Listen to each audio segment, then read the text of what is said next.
Hala, sino man hiningi ng utang? Pitang.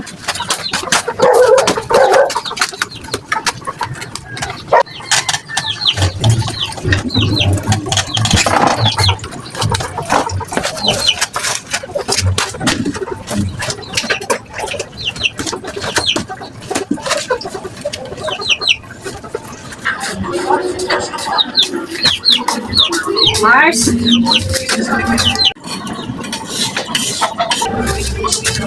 Mars?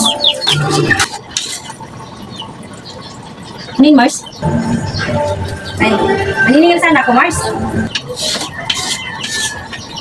Mukhang, sige, kahit next week na lang, mukhang wala ka ng pambayad eh. Sige, Mars. Walang problema. Next, ano na lang ako magbabayad. Nangit niya ulo ko ngayon eh. Kung ano pang gagawin ko eh. Oo nga. Sige, alis na ako. Next week na lang. Sige, Mars, ingat.